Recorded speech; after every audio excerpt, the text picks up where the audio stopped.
Magnifying glass আছে এরকম, এক চোখ বন্ধ করে এমনি এমনি দেখে, হাত দিলে গ্লাস দিয়ে ভেবে দেখে, উল্টা পাল্টা বলে যে হ্যাঁ তোমার তো অনেক ভাগ্য, তুমি পাবনার সাথিয়ার মানুষ, তুমি সৌদি আরবে যাবা, অনেক টাকা হবে তোমার, বিয়ে হবে কিছুদিন পরে, উল্টা পাল্টা বলে। এগুলোর সাথে ইসলামের কোনো সম্পর্ক? তারপর অনেকে টিয়া পাখি নিয়ে বসে থাকে, আছে না নাই? টিয়া নাকি ভাগ্য বলে দেয়। ভাগ্য আল্লাহ ছাড়া কেউ জানে? জোরে বলেন। এরপরে রাশিফল বাবা, এদের কাছেও যাওয়া যাবে না। মেষ রাশি, বৃষ রাশি, কর্কট রাশি, তুলা রাশি, সিংহ রাশি, কন্যা রাশি, আছে না নাই? যাওয়া যাবে?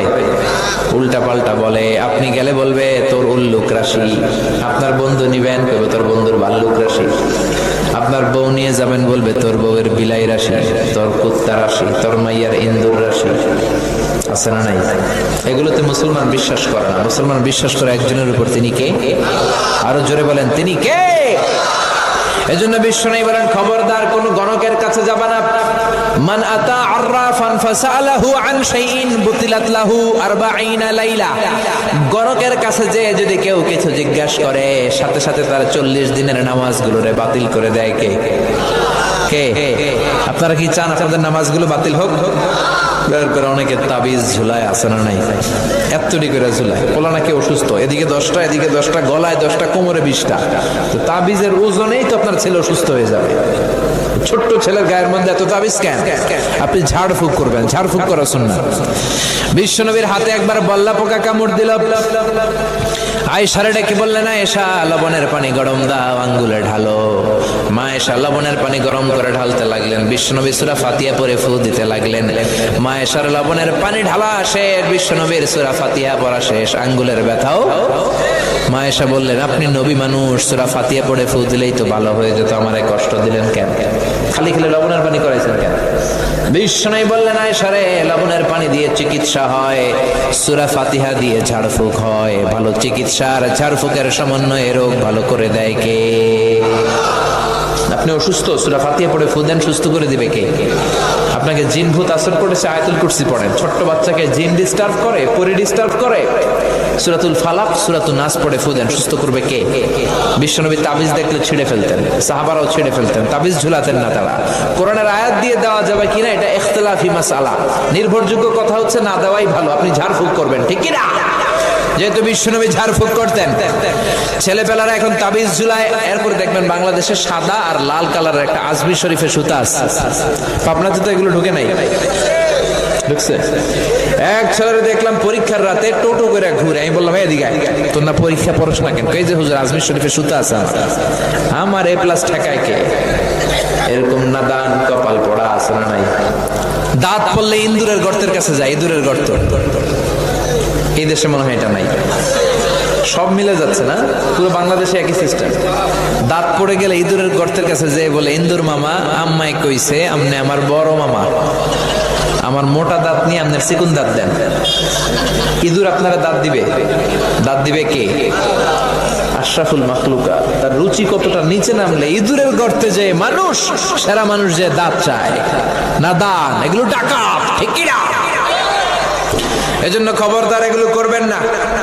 এরপরে দেখা যায় ট্রাকের পিছনে জুতা ঝুলায় রাখে।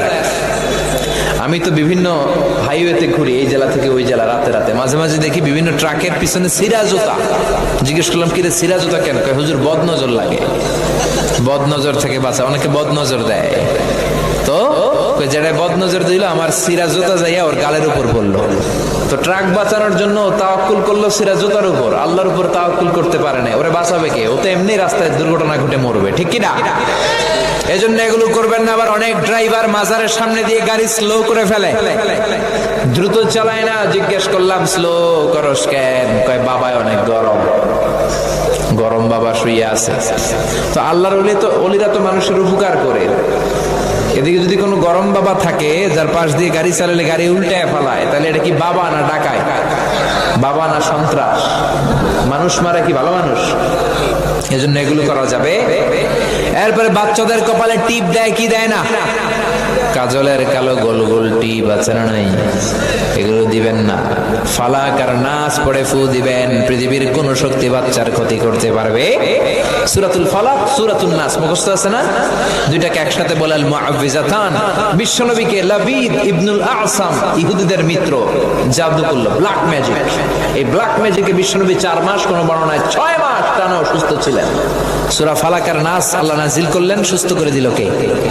এজন্য সূরা ফালাক আর নাস পরে ফু দিবেন। দুইটারে বলে মুআউযিজাতান, কালো টিপ দিবেন না। অবাক করা কাণ্ড, আমার বাসার অনেক প্রাচীন পুরাতন একটা অ্যালবাম আমি খুঁজে পেলাম বাসায়।